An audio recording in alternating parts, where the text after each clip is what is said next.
But he was always up early. He was up watering, like he'd get up at 4 o'clock in the morning to water. He'd water and milk cows, and then he'd come in for breakfast when we were up. He was a hard worker, a very hard worker. And my mother worked just as hard inside, taking care of us. When they were first married, my grandparents lived there. I'm not sure whose house it was. My dad helped to build it during the years when his brothers were gone. He was next to youngest, and one brother went on a mission and one was in the First World War.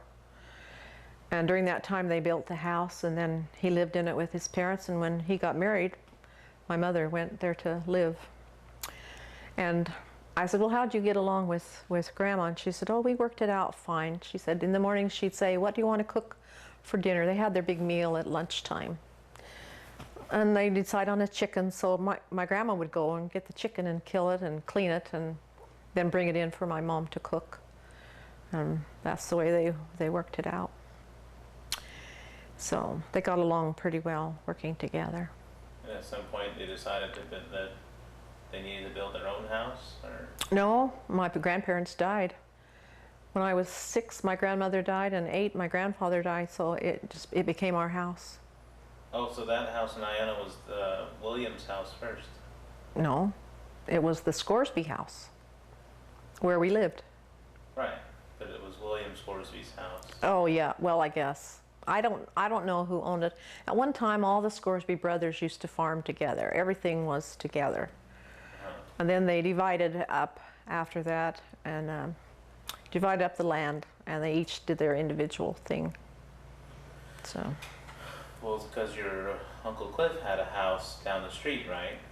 He had a house up across from the school, the elementary school. My Uncle Austin had a house that was down the way from us, a block and a half, and then I had another uncle whose house was up Iona Road, not Iona Road, but from where we were up to the main road. It was just like a couple of houses away from us. So all the brothers lived right there in Iona. What I'm saying is eventually when they moved out, they got their own houses, yeah. They had those before I was born, so I don't really know how that happened. How that all came about, but your dad was the youngest or younger? He was next to youngest. He had a younger brother. Oh, Owen, yeah, who was killed.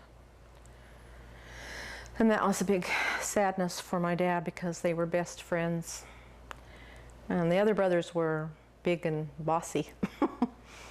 So we always rooted for Dad when they had any discussions or disagreements. Would you naturally root for your dad? Yeah, we would, but it seemed like, you know, we're united with Dad, behind Dad. What were you most proud of as a kid that, you know, really made you, you know, that's what... Well, I didn't have a whole lot I was proud of.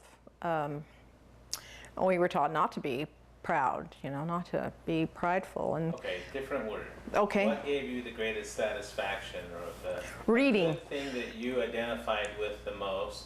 I loved reading.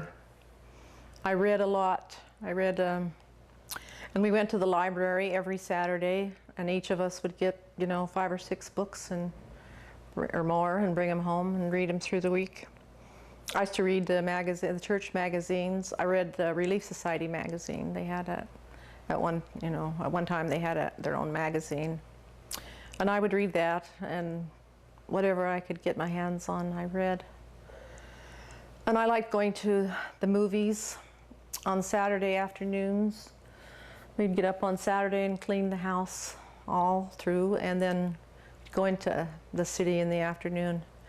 And some of that time we were taking piano lessons, so we'd all go to have piano lessons and then walk from the teachers into town for grocery shopping, and on most Saturdays we went to a movie because they were available. My dad never went, but my mom took us usually, went to movies. So there was enough farm money on the farm for... Well, they were, yeah, the movies were 20 cents to go to the movie cost us 20 cents each, 50 cents for adults. And that was a real shock when you got to be 12 and you had to start paying 50 cents too, but yeah. But I don't know, we girls didn't have a whole lot of self-confidence. We just weren't taught to have confidence in ourselves.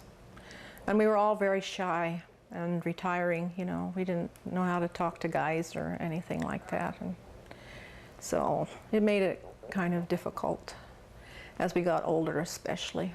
Well, but what I'm asking for is, you know, what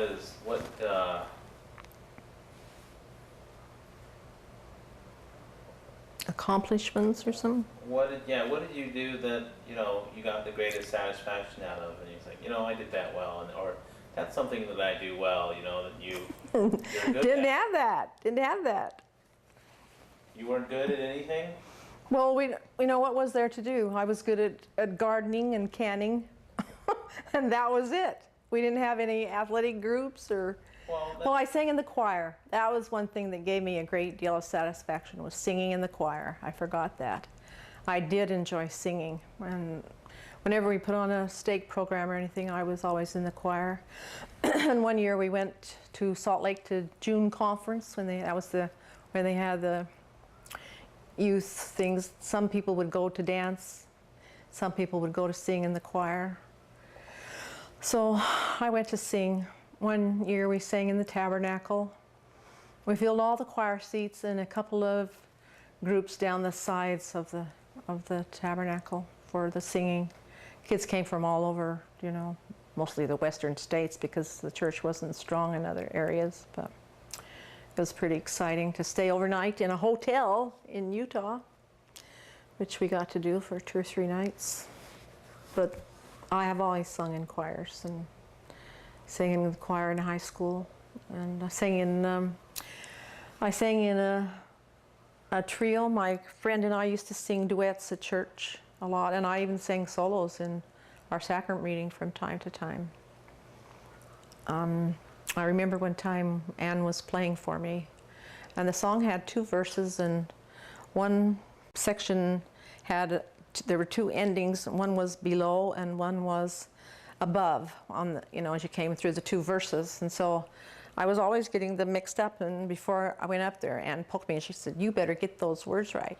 So of course when I came to those words, I was all mixed up, and I said "be of" instead above or below. So she kind of gave me a dirty look over the piano keys. But what to do? Nothing then. But I always liked singing. And I still sing today, at least I have up until now. In the ward choir? In the ward choir, yeah. Is that, those practices are still at June's house? No, we have them at the church now. The church now? Yeah. And I did find something that I was pretty good at that surprised me was, one year she asked me to be the narrator for the Christmas program. And I did it very well, actually. I was surprised that it was like acting in a way, that I could, you know, make my voice, make the right sounds and things. That it was really interesting. I remember, you know, I'd say a section and then the choir would sing, and so I didn't sing that year because I was doing the other part. So I finished my part and I sat down, and it was total silence. And it was just like, wow, you know, when's the next thing going to start? Because they kind of paused. But actually, I think it was some kids were going to sing next. So they were kind of slow getting there. That's probably what it was. But I enjoyed doing that too. I wish they'd have asked me to do more of that kind of thing, but never did. So, well, and as I was older, I used to write. I wrote plays for Society and Stake Relief Society and the Stake Young Women's. I wrote little plays for people to do, and then I directed them, and they seemed to turn out pretty well. I really liked that too. That was nice. But then after a while they had kind of a sameness to them, you know, so you have to move on to somebody else. But I like doing them while I was doing them.